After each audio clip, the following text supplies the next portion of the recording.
Earth teaches us many things, and for us, her splendor enriches our lives.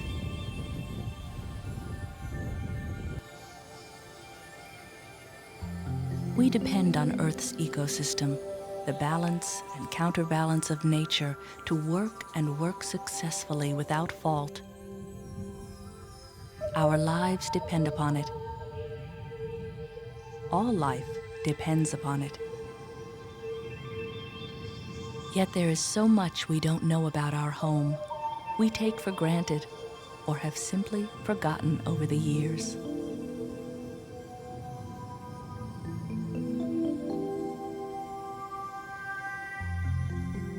It is here, on a volcanic island in the Caribbean, that we rediscover our sense of wonder.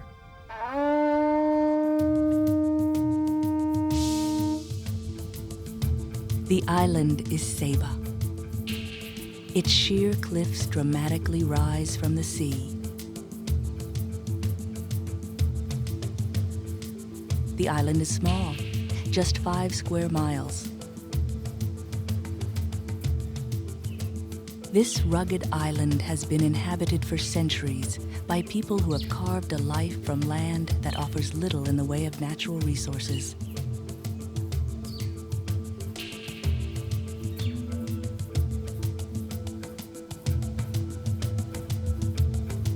The people who have chosen to live here are resilient, survivors who have adapted to the conditions.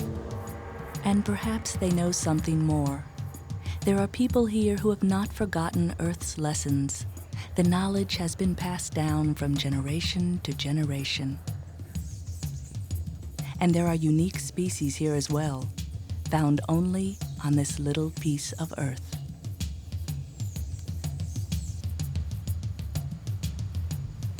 Beneath the pristine water that surrounds Saba, life also thrives. Saba has been known to scuba divers as a superior diving destination.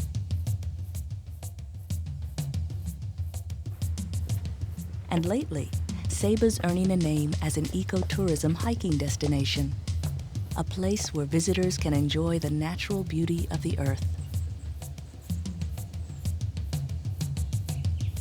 Saba's nickname, the Unspoiled Queen, speaks to the conservation effort of this charming land. And within Saba's tiny boundaries are several great hikes. There's so much to learn on a great hike, but you have to be open to what reveals itself. Our hike today is to the top of a volcanic mountain that's cloaked in clouds, but within the mist is a magical place, a spectacular cloud forest. So join us as we hike to the clouds, climbing Mount Scenery.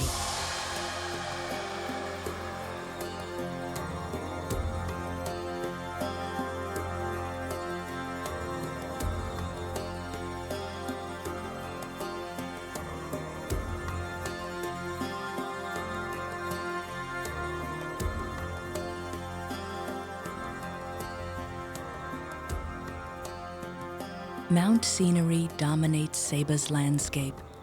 The top is often surrounded by clouds. The mist rolls across vistas. Just about anywhere you stand on this small island, you can see Mount Scenery. This rich beauty is the result of tectonic plate shifts hundreds of thousands of years ago, when a volcano erupted from the sea. Saba's volcano is dormant now, a quiet beast. And each mound on Saba is a remnant of a volcanic cone, a reminder of the bursting hot molten liquids that make up our Earth's core. Saba's located amongst the Leeward Islands of the Caribbean, near the better-known islands of St. Martin and St. Bart's. Our hike begins on the outskirts of the village of Windward Side. Okay, pack's back on then? We are joined by trail manager James Johnson and international conservationist Tom Van Hoff. Good morning, Tom. Good morning, James. Good morning, Lisa. How are you? Great. Good morning, Lisa. Welcome to Saba. Thanks. Are you guys ready? I see you've got your map. You want to go see where we're heading? Sure, Let's let's go. go ahead. Producer Lisa Long joins the hike. Tom Van Hoff leads Saba's conservation effort as president and co-founder of the Saba Conservation Foundation. We're here right now Okay. at the Mount Scenery Trailhead. He is from the Netherlands and is known internationally for designing the Saba and Bonaire marine parks. And there's a This big side, patch here and a big patch here. Big patch there. James Johnson is a fifth-generation Saban. His family dates back to the 1600s and the first pirate invasion of the island.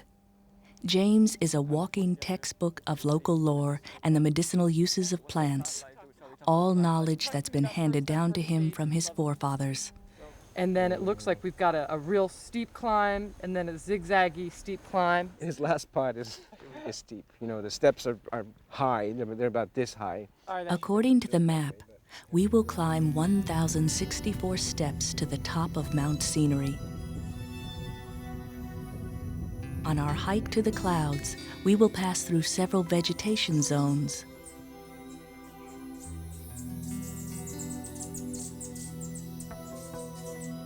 Saba is unique. In such a small area, just 5 square miles, we have accessibility to multiple distinctly different ecosystems. Near the sea, the land is dry, almost arid. Here, it's not uncommon to find cactus growing.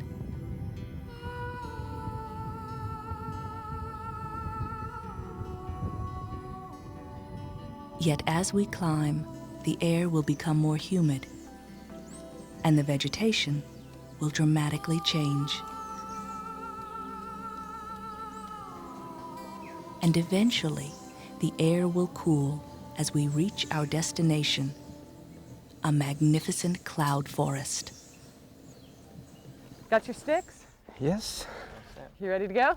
I am. Are you? Yes, I sure am. 1,064 steps. I'm ready.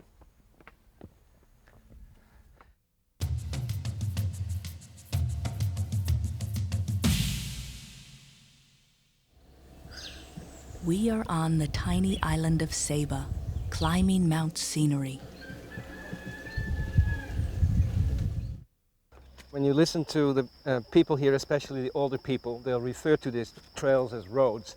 And the reason for that is that they used to be the only means of communication, you know, the only way to get from one place to the next, the only way to get to your farmland or to the sea for fishing, and so on.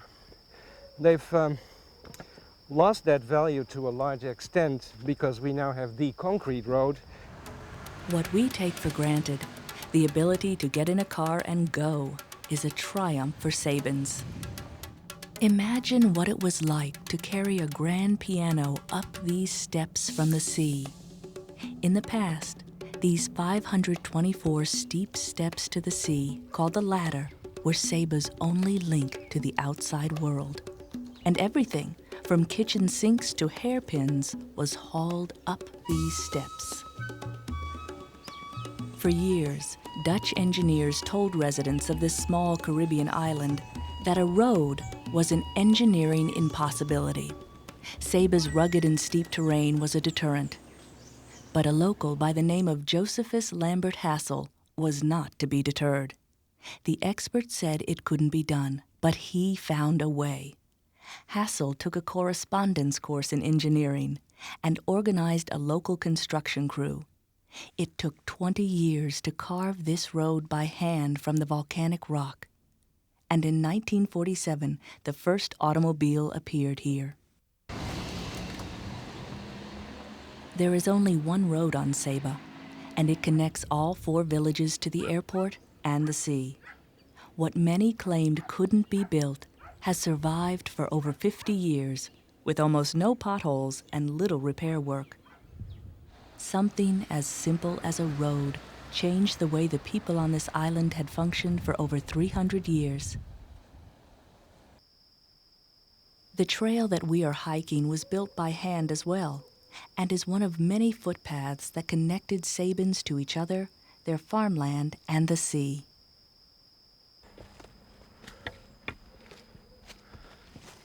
Oh, Lisa, let me show you something interesting here.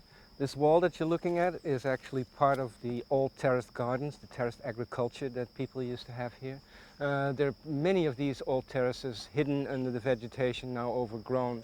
That was really the only way that people could cultivate crops here. You flatten the land and you take out the rocks and then build the terraced walls. 30 years ago, all of these steep slopes were tilled, planted, and harvested. It was truly back-breaking labor to make this rugged land bear fruits and vegetables. Today, people still farm some small plots for personal use. But since the opening of the airport in the late 1960s, tending the soil has fallen by the wayside. The airport brought Saba out of its isolation. With a small aircraft came food from around the world, tourists, and more wealth. The airport itself is a marvel.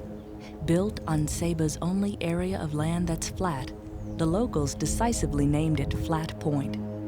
Saba boasts the world's shortest commercial runway. The only planes that fly here are specially designed for short takeoff and landing. It requires a trained skill to negotiate a successful landing here.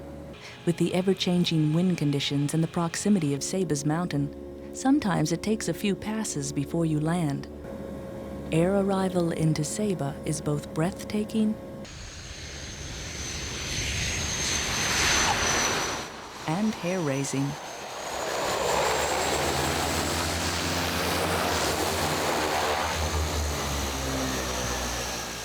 With the arrival of the modern age, many things were abandoned, including fireplaces for cooking. Chimneys are blocked now, even though it was only in the 1970s that Saba had electricity 24 hours a day. And with no fresh streams or lakes on Saba, water's valuable. Rainwater is collected from roofs and the road. Through PVC piping, the water is stored in cisterns, underground storage tanks. Some dominate the front yard. Others look very old. Wealth is perhaps not measured by what kind of car you drive, but by how much water your cistern holds.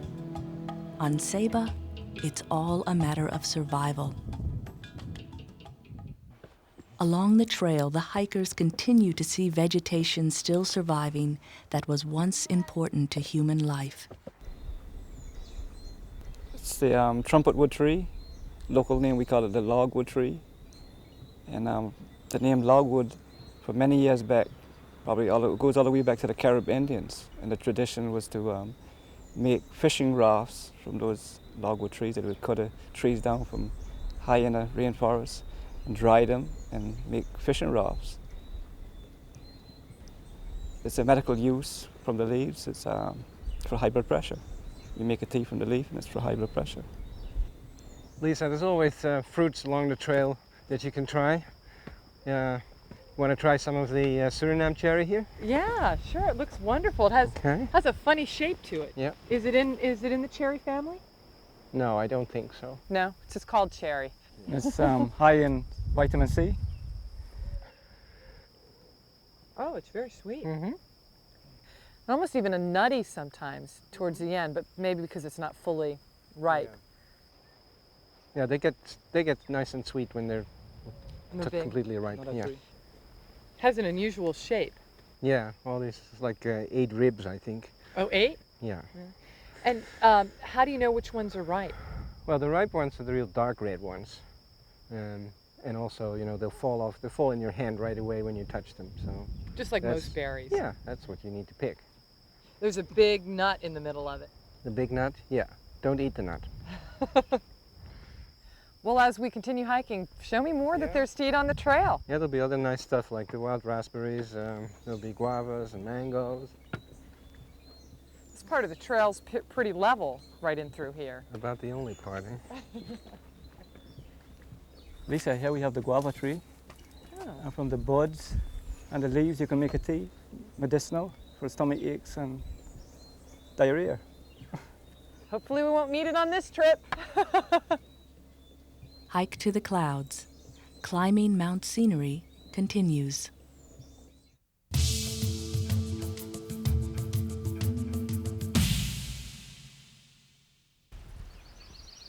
Well, there's where we're heading. Yeah. Can't even see it. It's cloaked in clouds. Right. Why else do you think it's called a cloud forest? Well, I guess from here on up the trail's going to change, isn't it? Yeah, it's getting more humid, the vegetation is changing. You'll see a lot of changes over the next half an hour. It's going to get steeper too, isn't it? Yeah, Wow. yeah. Well, let's do it. I think my legs are ready. Okay, I'll tell you at the top. we'll find out. The beginning was just the warm-up, right? Yeah. Higher we go, the steeper we'll get. We are hiking to the top of Mount Scenery on the Caribbean island of Saba. Our destination is an incredible cloud forest at the top. And just like in life, the journey also has its rewards.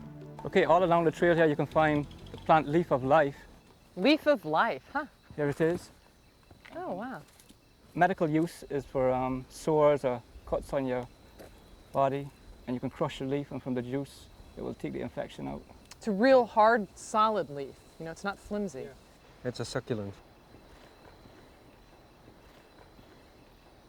Climbing Mount Scenery is strenuous. While climbing the first set of switchbacks, heart rates also climb.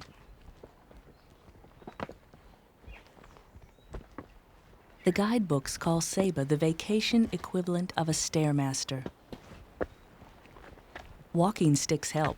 The trail can get pretty slippery, and having a third point of contact with the ground helps prevent falls.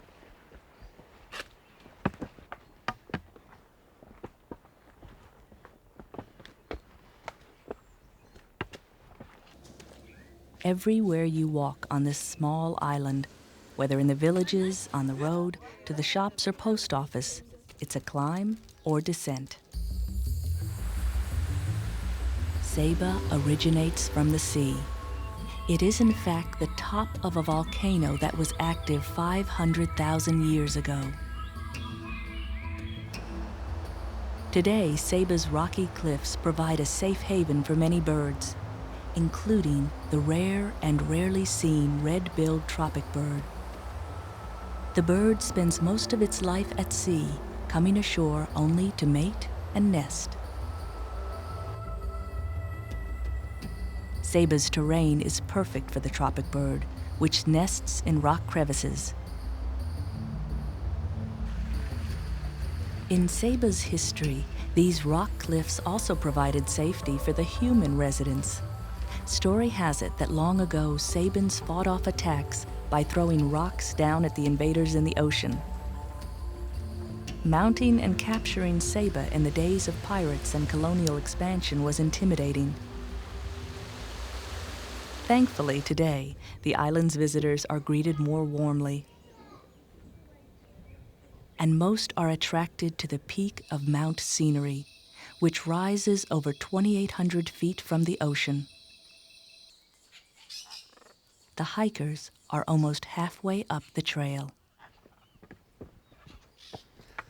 Well, Lisa, we're beginning to see some change in the vegetation now. It's getting more humid. You'll see species like tree fern here, you know, that one from the dinosaur age. Right. You know, actually the tree ferns are typical for areas that have been repeatedly cleared for cultivation. They're kind of a pioneer species. And we're seeing also some other typical rainforest species. This one here was the leathery leaf. It's called the balsam tree. Oh, yeah, leathery and thick. Mm-hmm. The balsam trees have a small reddish purple fruit, and it splits open into 5 parts, and the seeds are being eaten by the pearly-eyed thrushes and the tremblers. Good food for birds. Yeah, definitely. They like it. The fruits are quite sticky. You can feel the stickiness of this, you know? Oh, yeah, yeah. Real sticky. It's all over your fingers. Yeah, makes nice stains too. And the resin that's contained in the fruits was used as a laxative in former days. Just up ahead of us, we have the national flower, the black-eyed Susan, Saba. You know, this is actually a native of South Africa. Oh, really? I have no idea how it got here, but there's got to be some connection between the Dutch settlers in South Africa and then later the settlers in the West Indies. Saba was colonized in the 1600s by the Dutch, Irish, and English settlers from the nearby island of St. Eustatius. And the English influence can be seen today in the simple architecture.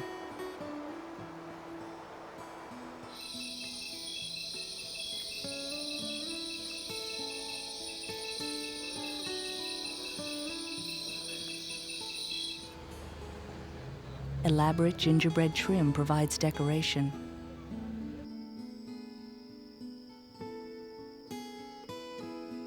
Some trim links Saba to its past, a time when men made their living from the sea as fishermen and captains of large sailing vessels.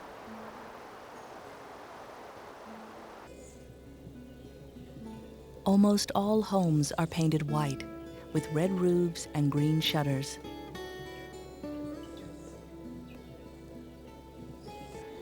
It's not surprising that everyone knows each other on Saba. There are just over 1,400 residents. In fact, goats outnumber people. Most Sabans can trace their lineage to half a dozen families and 2 last names, Hassel and Johnson. And what's truly refreshing is the crime rate. It's virtually 0. Some homes and rental cottages don't even have locks on the doors. And even if the door does have a lock, there's just no reason to use it. There are no important natural resources here to be mined or harvested. What Saba does have is abundant beauty and simplicity. A refreshing retreat. The Saban people are survivors. Individuals who over the centuries have carved a life and a living, literally, out of this volcanic rock they call home.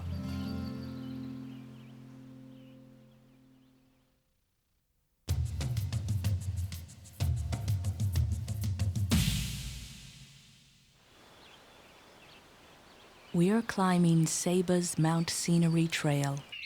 The reward for this strenuous climb is a breathtaking cloud forest at the top. The hikers are close, but still have some of the hardest climbing up ahead. What's exciting now is they've reached an elevation where they're beginning to see plant species common to cloud forests. Oh, Lisa, I want you to look at this big old ficus tree here, because the branches are just loaded with epiphytes. What's an epiphyte? Oh, an epiphyte is basically any plant that grows on another plant, a plant that doesn't necessarily need soil to grow. So how's it getting its nutrients? It catches water and it gets nutrients from decaying plant material, debris, and so on that's being collected inside. Are they harmful in any way, epiphytes, to the plant they're resting on? These are not harmful in any way. You do have parasitic epiphytes, obviously, that are harmful, but what we're looking at here is not harmful at all. If anything, the branches might eventually get so heavy that they will break off because of the load. So it's really a symbiotic relationship. It's a symbiotic relationship. What kind of different epiphytes are up there? Most of it, what you see, are bromeliads. And bromeliads are in the pineapple family. They're related to the pineapples. Then there's orchids, epiphytic orchids on there as well. And you'll see some ferns. Like over there, you'll see ferns that are epiphytic on the trees. Oh, and the ferns have the black dots on them. Right. There was the black spores underneath of the leaves. And the spores are how they reproduce? That's correct. Yeah. Let's get a closer look at those bromeliads.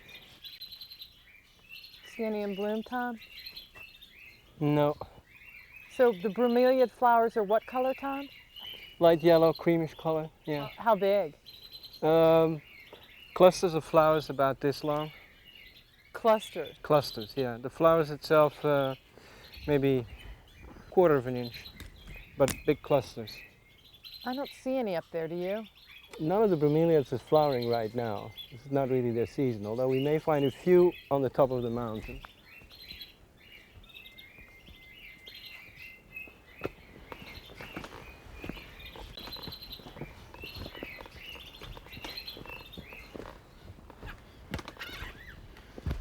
Hey, we got some nice heliconias here. Oh yeah. Locally, we call it the wild plantain. And it's family to the banana tree, as you can see the leaves. Oh, the leaves do look like banana leaves. Sure does. So is this the flower, this whole yellow part? Well, actually, these yellow cups are not exactly the flowers. Flowers are these little things that are inside in these cups that catch the water. They're called bracts. How do you spell that?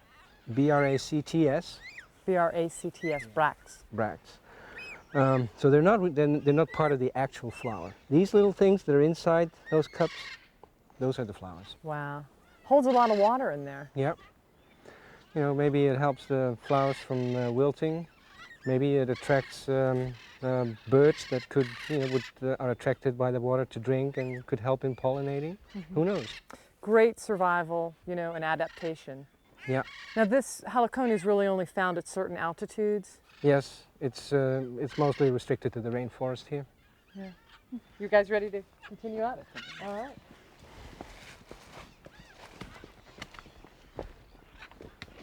Hike to the clouds.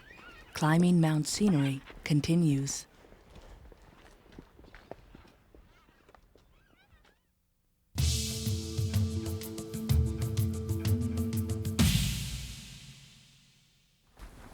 We are hiking one of Saba's most spectacular trails that leads to the top of Mount Scenery.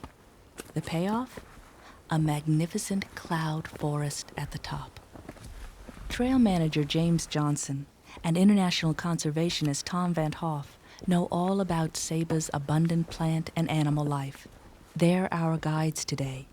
Producer Lisa Long joins them. James, what do you see? Oh, I see a lizard back there. An anole lizard? Yeah, it looks like he's looking for his lunch. Oh, yeah. You know that our lizard is actually an endemic species? Oh, really? What's endemic mean?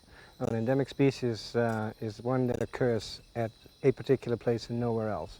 So our Saban anole lizard occurs only on Saba, nowhere else. Oh, wow. Look at him. But do we know it's a him? Now the males have these dark spots. The females, oh look, he's actually having a drink of water there. The females are more of a drab olive color. Okay. That's definitely a male. Yeah. A lot of the lizards here do have malaria. Kind of malaria that you and I could catch? No. It's not a kind of malaria that people can contract. It's a host-specific kind of malaria that only occurs in lizards. We don't have any other kind of malaria here. Are the lizards dying from the malaria? We don't think so. There's a group from the University of Vermont who's doing research on the malaria and the lizard, and it probably affects their behavior, but they don't seem to be dying from them.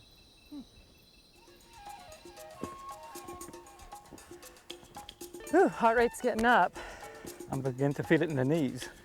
So it's important to kind of take it slow as we hit these elevations. The cloud mist and sea are the perfect backdrop to an amazing climb. These rocks are pretty uneven, the step. Mm-hmm. This is part of my work. Yeah, that's right. You helped build this, didn't you? That's right. We can thank James. I can really feel my leg muscles. The quadriceps are pretty close to burning. It's quite a climb. It is, but well worth it. So the hike is 1,064 steps. I want to know, James, does this long stretch count as just one step? This is part of the project. Just one step. Just one step. Even though I took 20 to get here. Hey, James, when you guys were building this road, what was it like?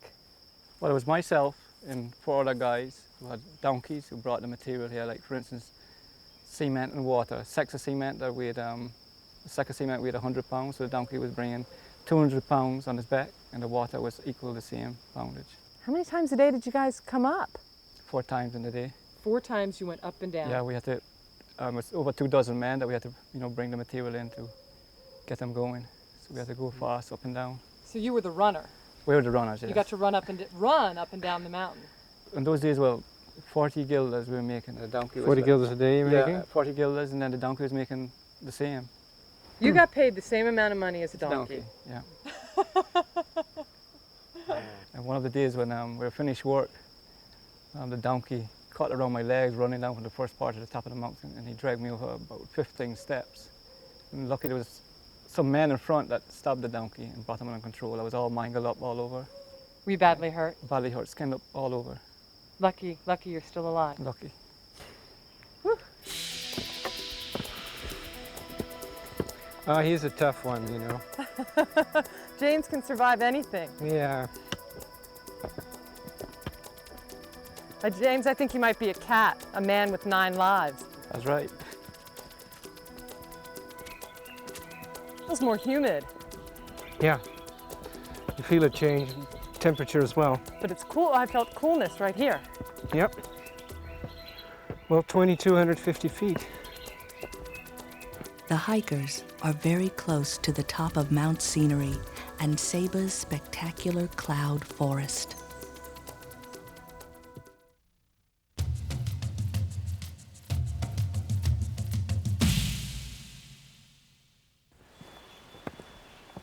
Tell you, taking these steps is better than doing lunges at the gym. We don't need a gym here in Saba. You know.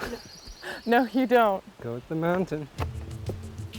They're climbing Saba's Mount Scenery and are very close to the top. The goal? A magnificent cloud forest. Nice view. From here, the blue water of the Caribbean Ocean beckons. The hikers are on the last set of switchbacks. The last leg of the journey is difficult, and they rest often.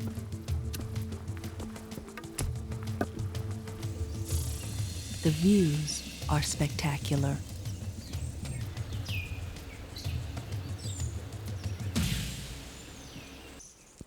Through the clouds is the village of St. John's, a reminder that this trail was once part of a system of footpaths that linked Saba's villages, connecting its people to their farmland and the sea. 50 years ago, climbing this Saban road several times a day was a common event.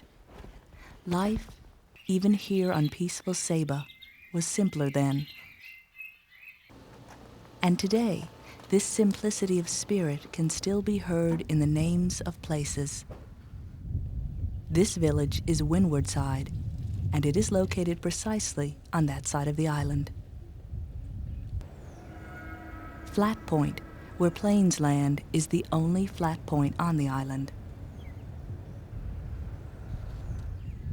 The name of this village, the Bottom, is derived from the Dutch word which means bowl, exactly what the area looks like from the surrounding slopes. The most interesting name on Saba belongs to the village of Hell's Gate. Story has it that if you started at the sea where ships arrived, you had to work your way across the 5-square-mile island, climbing up and down all the way to the other side of the island to reach the village of Hell's Gate. Thus, the name. Today, by car, it's a much more pleasant journey and less time-consuming. And the concrete road that now links Saba is simply called the road. And the volcanic mountain we are climbing, for its abundantly splendid plant and animal life, without hesitation is called Mount Scenery. Hey guys, these steps are very high here. Oh yeah, step height has really increased. They're tall. Tom, you can really see the clouds moving. Yeah, they're actually moving through here now. You know, we're pretty much above the cloud cover. It's beautiful. We're in the mist.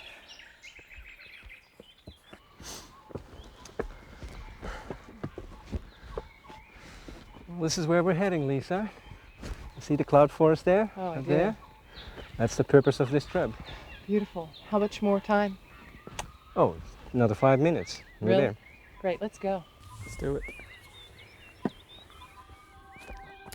Woo! slippery right along here. Mm-hmm. Yeah, you got to be careful here, especially coming down. Is it because of the moss? Yeah, most of the time it's just dripping here from the trees. Or the moisture? Yeah, so it never really dries up completely. So you get moss and algae growing on it. Today is actually pretty good.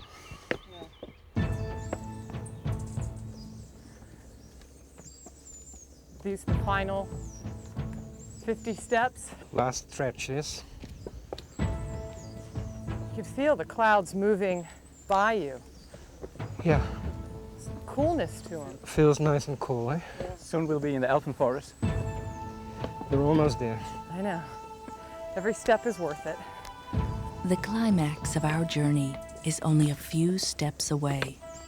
It has been a non-stop stair climb to reach Saba's cloud forest, 1,064 steps in all, the equivalent of climbing a 65-story building. The magic of the cloud forest unfolds with the next step.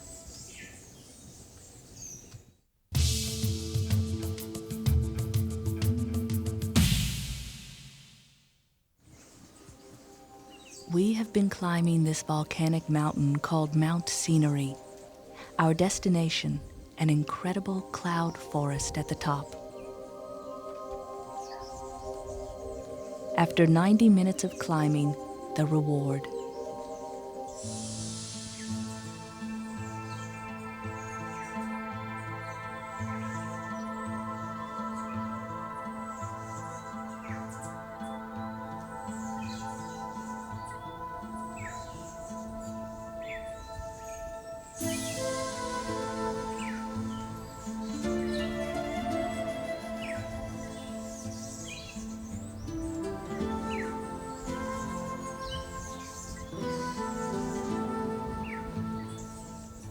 This is spectacular. We really need to stop here for a moment, to look at all this. It's inspiring. All these big trees, they're called mountain mahoganies. Now that's pretty misleading because it has nothing to do with mahogany. It was the true West Indian mahogany from which the furniture is made. It's actually a member of the tea family. This is spectacular.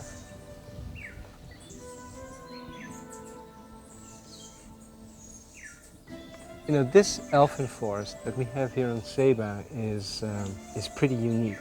It's different from any of the other elfin forests that you find on the other islands. It's different for two main reasons. One is the height of the trees, but this is really not elfin at all, On the other islands, the other tops of the volcanoes, you have this typical dwarf growth, stunted trees that seldom exceed 20 feet in height.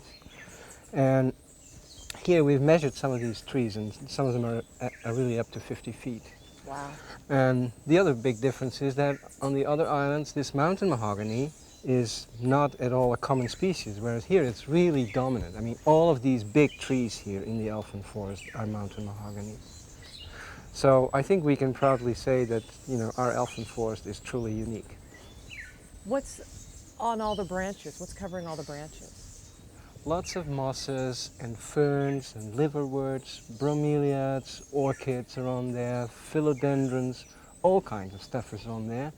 And what happens is, since this area is always in the clouds, you get condensation of moisture onto the canopy of the forest. It slowly drips down. You can see, even now while it's dry, there's still water dripping down. All of these moss balls, they're completely saturated, and that moisture is released to the soils here below us. Giant moss balls hang from thin vines. They look as if you could take them in your hands and wring out gallons of water. The whole top of the mountain is a huge sponge that is almost always completely saturated with water. And it's probably extremely important for the hydrology of the island because that water is slowly released to the lower elevations, and it feeds the terraced gardens, the agriculture, and the gardens in the villages. So it's extremely important, and it's very, very fragile, this environment. It's very highly prone to erosion. So, we're proud of this. It should be protected. It's a magical, magical place. It sure is. A local was once quoted as saying about this cloud forest, "It's like going to heaven without having to die."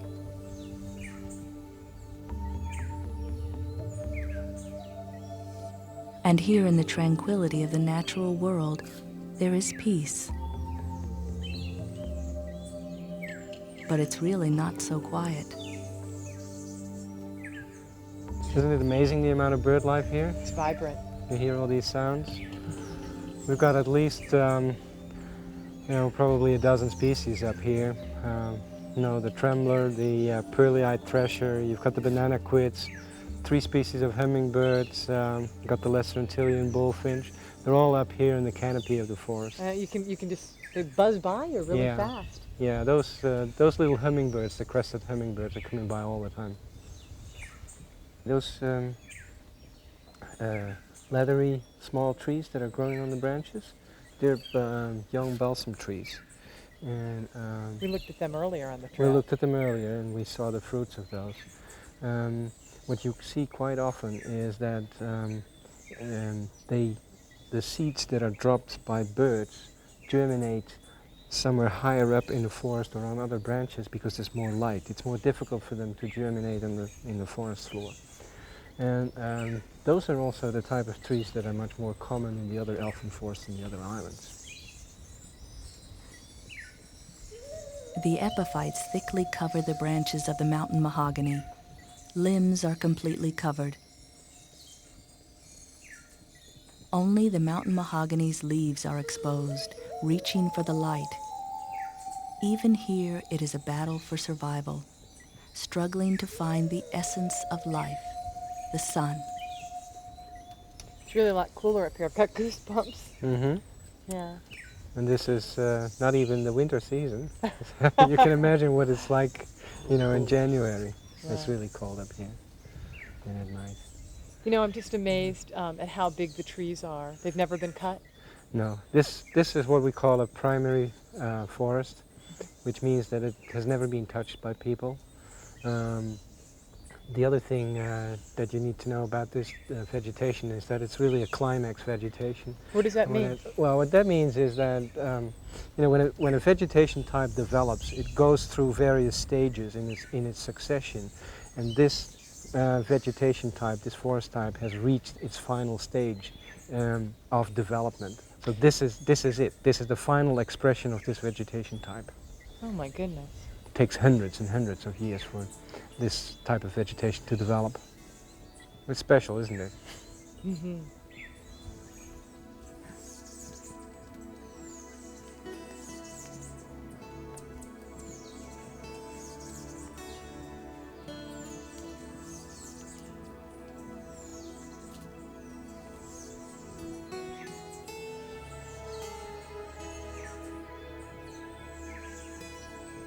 It is here, at the top of Mount Scenery, in Saba's cloud forest, that our journey comes full circle.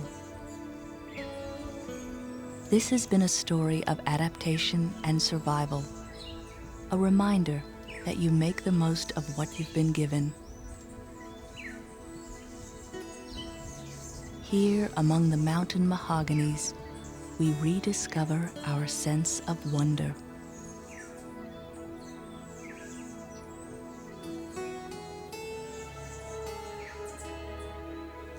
And it is here that we are given hope that our earth and we may be like this cloud forest, reaching our fullest potential, our climax stage of development.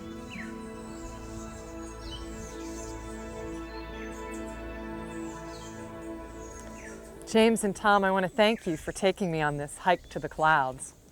Well, it's been a pleasure, Lisa. This is a very special place for us, and I'm always happy to share that with other people. The top of Mount Scenery is truly magical.